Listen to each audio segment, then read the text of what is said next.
Right, well, I'm back. Now, this particular video is going to be about a birthday. Adam's birthday.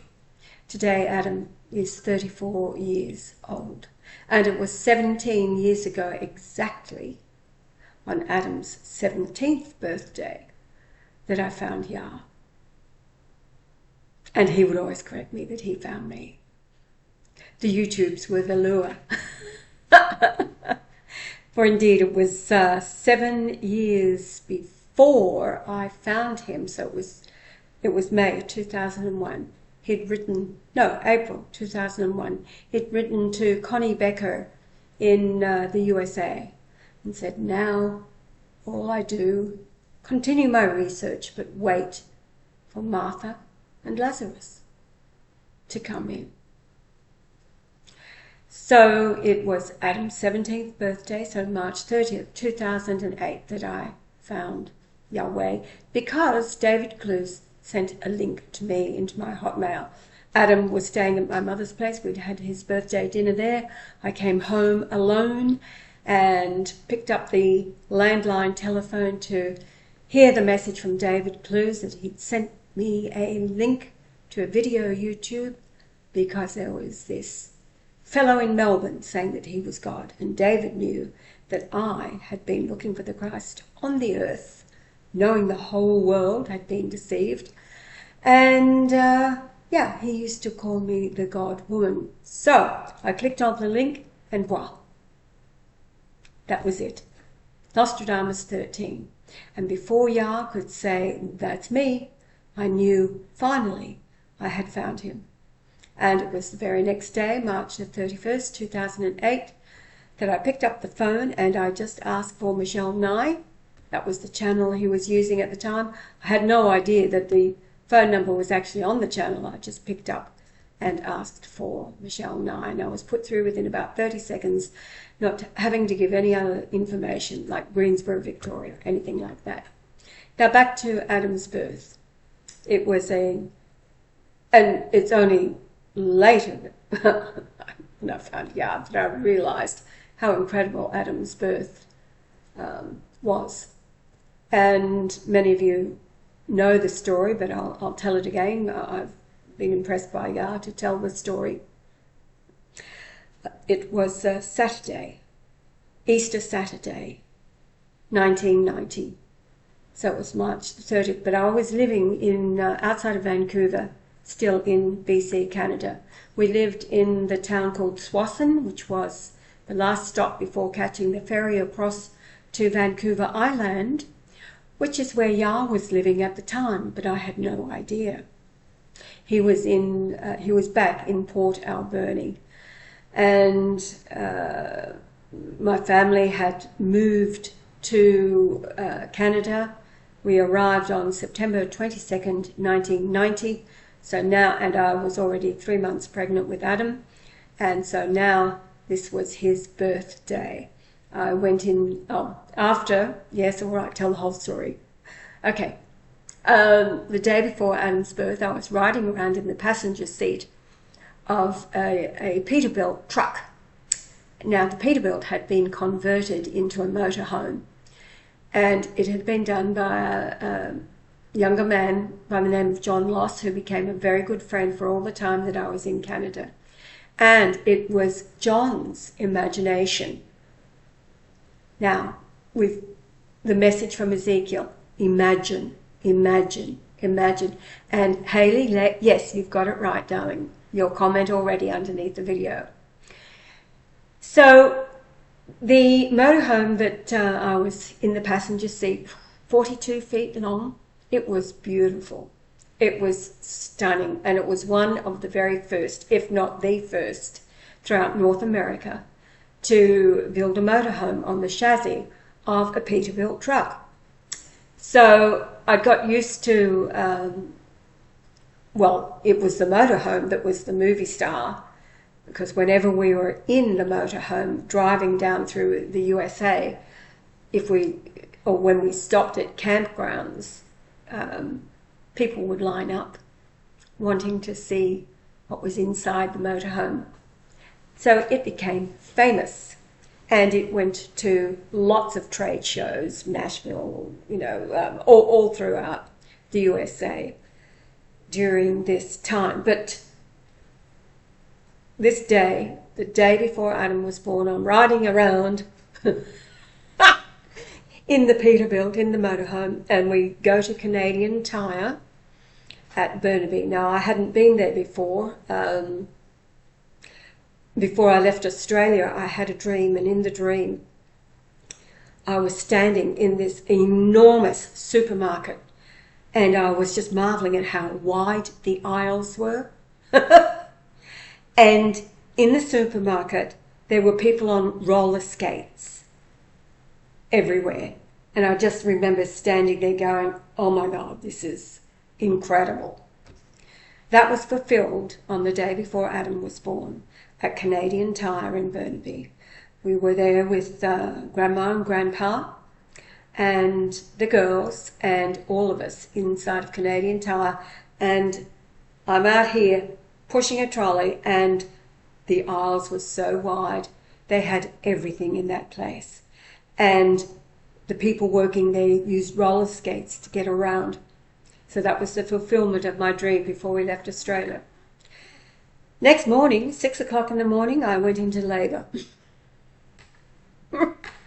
So I was taken to the Richmond General Hospital, and what was extremely unusual, I only reckoned much later, was that the doctor I'd had all that time, a male obstetrician who was local to Tsawwassen, he wasn't available. He'd gone on vacation or some story, and so a locum was called in, and she came all the way from North Vancouver to Richmond General Hospital, and she was dressed in her jogging outfit because she'd been out jogging when she got the call, and she's come into the hospital, and now she's inside the labour ward with me.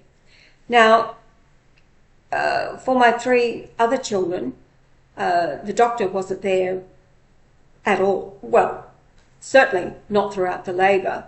He might poke his head in to see how things are going if he was doing rounds. Outside of that, it was the midwives who handled each labour, and the doctor was there only if necessary. Well, for Adam's birth, Dr. Alison Purvis was her name, and she remained the entire labour, which was 8.5. By the time I started and the time I finished, it was 8.5 hours.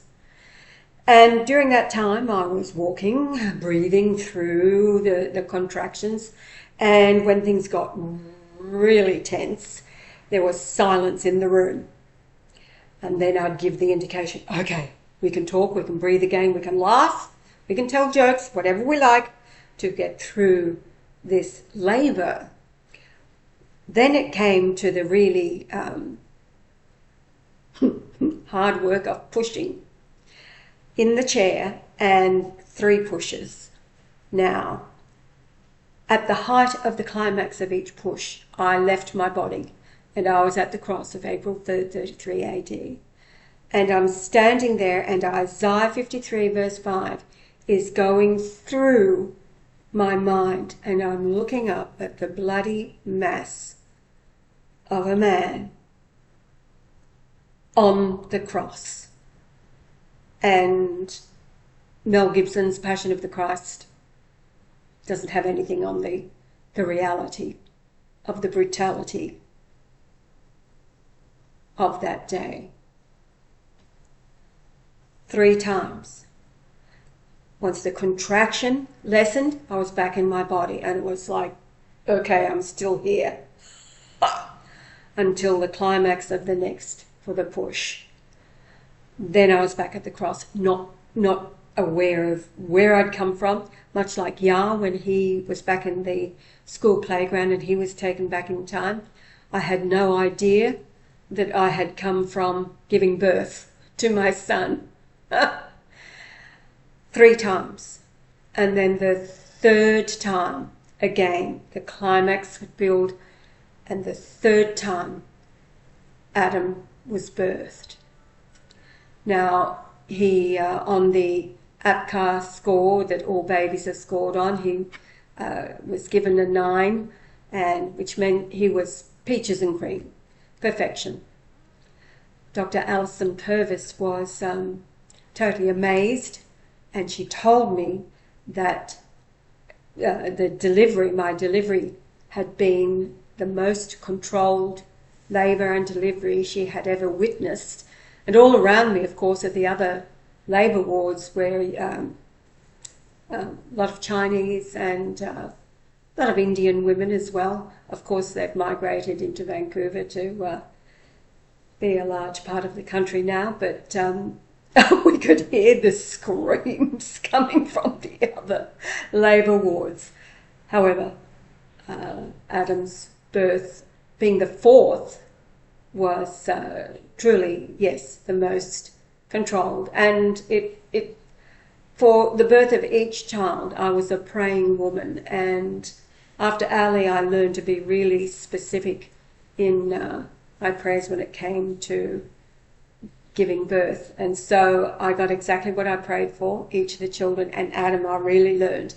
And that's when I left the length of the labour in the hands of the Lord, my husband. He would know better than I what my body can cope with, and that's the way it was.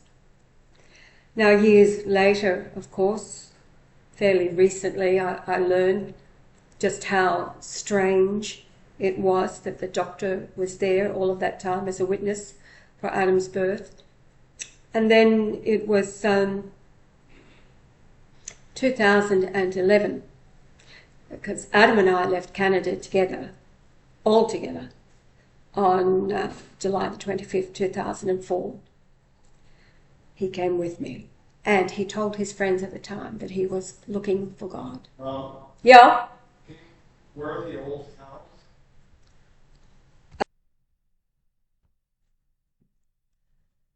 All right, so years later, 2011, living in Australia.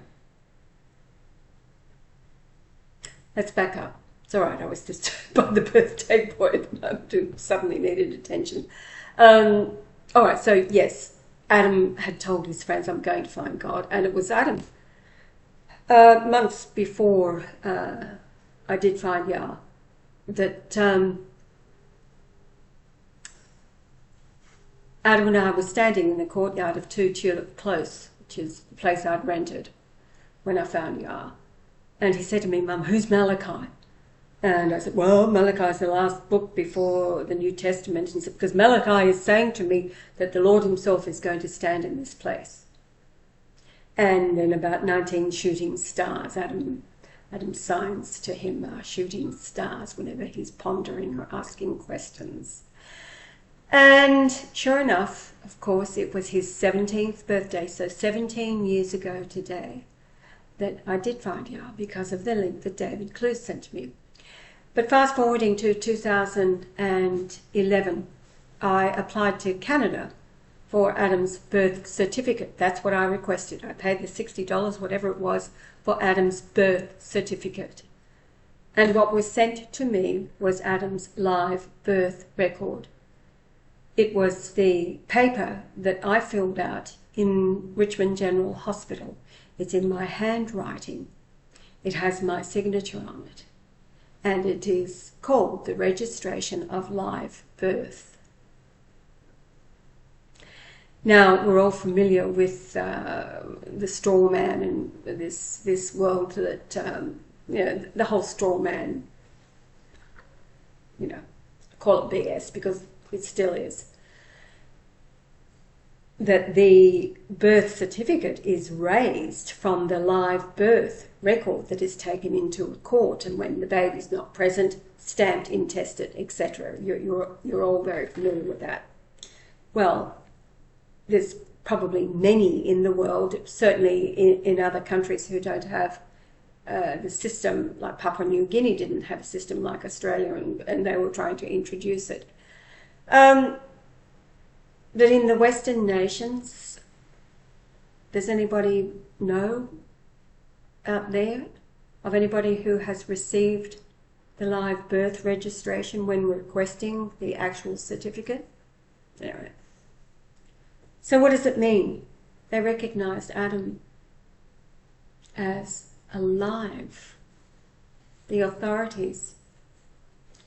And I've learned fairly recently that the authorities have watched.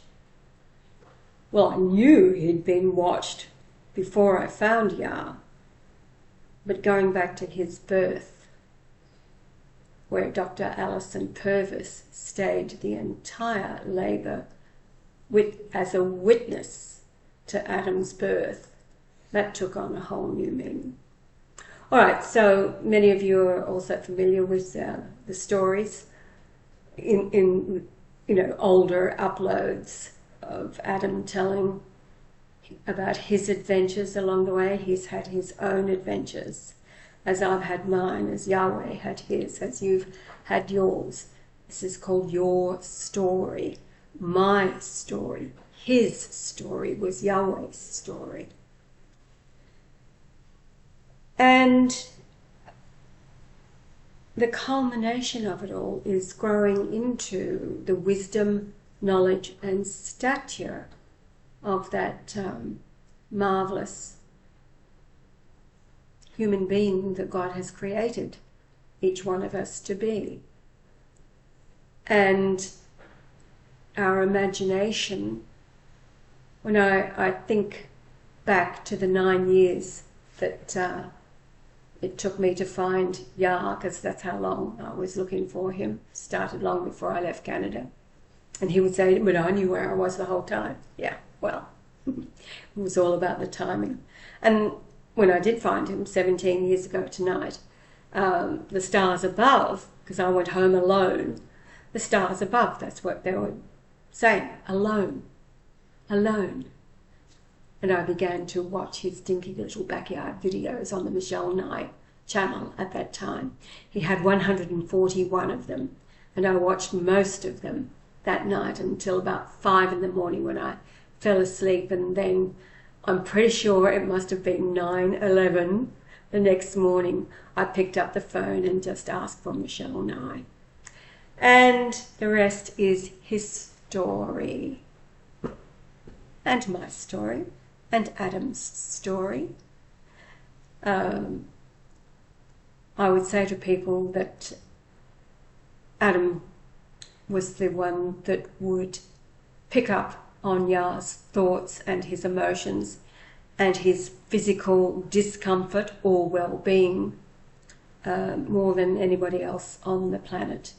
And it bothered him until I said to him, he would tell me what it is he's thinking, feeling, and physically. And I would say, Adam, that's Yah, that's Yah. And it got to the point where information was coming to Adam and he would be relaying it to Yah, that kind of thing. And of course, when Yah left, it totally, absolutely devastated Adam. And it started the very next morning, the morning of the 4th of October, when Cam was with us, Adam and myself. We remained at the hospital in one of their units, and the phone rang at 5 a.m. It was still dark outside. And it was away, the next part of what would be our story, or Adam's story. So growing into the wisdom, knowledge, and stature of who it is that we are. And 17 years ago. So for my darling husband, who is overseeing all of us, knowing all, sending me messages as he does, and keeping me occupied so that I can remain happy even though I don't see him for now. That's what I wanted to show you. Talking about imagination. Oh, let's reclassify AI. Let's call it amazing imagination. And it comes from each one of us. Forget the artificial intelligence out there in the world of computers and psycho people and all the rest of it. So AI in our world is now amazing imagination. just like love, joy and laughter has become our LJL sign-off. Now, I wanted to show you some photographs talking about imagination and just making this video a bit of fun. I'll pause this. Okay, I found this 7-piece glass setting, which looks amazing, and it's from somebody's imagination. There are no markings on it to identify where it was made, who made it, nothing. The glass looks black, but when light is behind the glass, it's a really, really deep blood red, and of course it's finished in gold. And I picked this up from Vinnie's here in Australia, the second-hand store, and I thought I was buying it for my daughter, but no, it wasn't. And Yah said to me outright, he just said to keep it, don't send it out. And there is a reason for it, but I'm okay, all right, just being obedient. Okay, so this is, I think it was Wednesday. It was either Wednesday or Thursday. Now, Matty, this is Friday. Matty, when he does his shopping, he's sure to buy me flowers. And he'd been looking for roses for the last couple of months, since Valentine's at least, when roses seem to be scarce. But on Friday, he found 18 of the most perfect red roses. Now, in my imagination, on Yah's return, he's going to bring me a bunch of red roses at the door. And it's a bit of a, because I would say, well, you didn't bring me flowers. But since he departed 130 weeks ago, Matty, every payday, he brings me flowers. And this time it was 18 of the most perfect red roses, and I had to put them in a plain white water jug. However, I went back to Vinnie's on another pretext. That's right, I realised that my drinking glasses are all mismatched. So I went to Vinnie's to find sets of drinking glasses in the event of a gathering when there's 12 or more people gathered. And I picked up at first a very heavy square-shaped glass vase, and I thought that will do for the roses. And then as I walked around the store and picked up whatever else I picked up, I went back to where I picked up the vase, and this vase was in its place. And I looked at it, and at first I go, oh, wow. Like, it's interesting, but not my style. However, I picked it up and turned it over to see that it was made in Italy. And then again, I heard Yah say, get the vase. And of course, Italy, the attachment to Pope Benedict, and anything made in Italy, in my mind, is good to have. So I took this to the, you can see the sticker there, $25 at Vinnie's. I took it to the ladies at the checkout, and they were just ogling, marveling. They were raving about this beautiful vase. And I said, well, the reason that I'm getting it is it's made in Italy. And then I showed them the photo I just showed you of Matty's red rose, and they said, oh, that will be perfect. So this is where the imagination has to kick in, because at this point I still couldn't imagine it. However, of course they do. They look perfect. And look at the colour tonings of what else I have at the front door.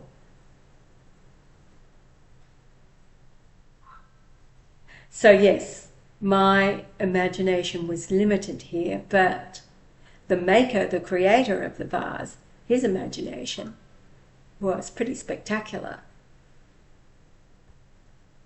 And there it is with a candle in front of it. Now, talk about imagination. Chuka was here for a week, and he and I went into Hervey Bay the day after the floods receded, after Cyclone Alfred. We had lunch and then we walked the pier. I took photographs of the erosion of the sand, and then when I turned turned around on the bench opposite where I was, there was this rock. And I looked at this and I thought, wow, yellow hair. And that day I was wearing a blue linen, the same colour blue on the rock, a blue linen long sleeve shirt with a skirt. I picked it up and I turned it over, and it was Hervey Bay Rocks by Kimberley. And when I added it up, it came to 115, which of course we know is Golightly. So again, I heard Yah say, take the rock. At first I was hesitant. Is that the kind of thing that you do when you find these things? But Yah told me, take the rock. So I put it in my basket. Chuka and I walked towards the entrance to the pier, and there was another rock that we took a photograph of, and the back. And we turned around, and behind us was a lady, two ladies, one older than the other, and they were both beaming. And the older woman said to us, would you like to meet the Creator? And I'm thinking, Golightly. I'm thinking, Yahweh. My thoughts and Chuka knew exactly what I was thinking about, so he was laughing and he was marvelling. And then the older woman introduced us to the Creator of the rocks, Kimberley. Now, Kimberley, I think she might have been Down's syndrome, but she was probably 25. She could have been a little bit older, in her 30s. But she was glowing. She was just beaming that we were introduced to her as the Creator of the rocks. And they told us that this is what she did. And then she would go and place them in different areas, and they'd kind of lurk about to see what people would do. So out of the basket, I said, Kimberley, I hope you don't mind. I took your rock, and she was beaming when she said to me, that's for you. And she immediately said, the colour hair and what you're wearing, that's for you. I made it for you. Wow. The imagination of Kimberley, the Creator, her imagination fulfilled within minutes, and Chuka just being stunned. Now, the creating amazing imagination to create this tapestry of a photograph from March the 18th, 1955. It was my parents, Raymond and Margaret, their wedding day. Years later, decades later, along comes Barry, who is the father of my brother-in-law. And Barry, in his later years, slowing down, not being so active, in order to keep his mind and hands ticking over, he would make a tapestry from photographs that the family would bring him. And this is what my sister gave him of my parents' wedding day, immortalized as this beautiful tapestry that's now in my house. So looking at the tapestry, we're looking at the fulfillment of Barry's amazing imagination. And then looking in the photograph, we're seeing the wedding cake, which was the maker of the cake, the creator of the cake, their amazing imagination. And then my mother's dress, the dressmaker's amazing imagination. All of it, amazing imagination, coming to life, being fulfilled. And now you know why it is that Ezekiel has challenged us to focus. What were we told in the previous messages? 5 minutes, 10 minutes, that meditative power, focusing, communing. I know, Hayley, you said it in your comment, morning and night. Well, with me, it's continual with Yah. My focus is on Yah. But morning and night in particular, my last thoughts, my first thoughts when I awake, and then seeing Yah return, seeing him at the door, and seeing him with red roses, whether he's used Matty as the proxy. All right, somebody else's amazing imagination. The painting on the top I called The Tale of Two Fishes. Now this was a painting I picked up at the Salvos, and it was somebody else's work, but it was a single fish, and it wasn't finished. The colours were blur, and it was just like somebody had second thoughts and just left it. So I don't know, maybe I paid $3 for the canvas, and then I revamped it, and so I made the second fish and attached it, and then I brought all of the colours back to life using my beautiful metallic colours that I like to paint in. And I called it The Tale of Two Fishes, and in my world that was Yah and myself. And our life together was our tale. T-A-L-E, the play on words. And then beneath is my stylized altar to the Lord, the Great Pyramid. And I painted it after I found Yah in 2008. And in my mind, yes, the Great Pyramid, and of course the world is talking about the chambers discovered beneath the Great Pyramid, and very few in the world know that perhaps there's more than I can imagine, know that the Great Pyramid is the altar to the Lord in the midst of Egypt, found in Isaiah chapter 19, verses 19 and 20. And it's Yah's altar. It's all about Yahweh. However, the design of it came from my imagination after finding Yah. Now today, what are we hearing about? And finally, this photograph. This is the view when opening my front door. And in my personal world, in my imagination, as I painted Yah, who is sitting above the ceiling, the dome of the Chapel of the Holy Shroud. Now that dome is spectacular, and that was the amazing imagination of the architect, the creator of it, and I was able to reproduce it, much to my surprise. I added what looks like the pyramids around it, but it's sitting beneath my one and only portrait of anybody but Yah, and in my world it's Yah at the door. That is what I am anticipating. I have seen it, I have felt it. It has been so real at times, living in that imagination, living in that thought, living in that moment, in the excitement, the joy, and the love. Yeah, it keeps me going. And so the other vases that you see on the desk itself is the product, again, of the carpenter's amazing imagination. Chuka's oil painting from a photograph of our Fiji wedding day, December the 4th, 2010.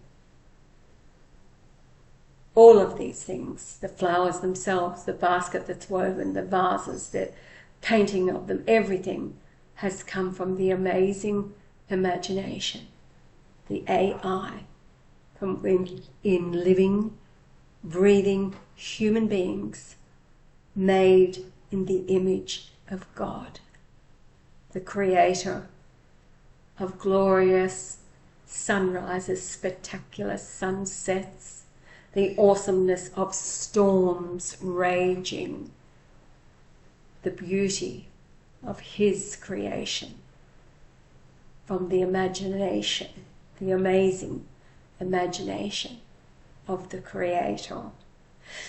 And that's what he's asking us to focus on and imagine for all the peoples of the world. That's how we can expedite the kingdom becoming the reality on earth. Thy kingdom come, thy will be done on earth as it was in heaven. So with that, I'll say good night. Oh, there is a third video I want to make about another pretty amazing human being and his imagination and how far it has got him already. So I will come back with another video shortly.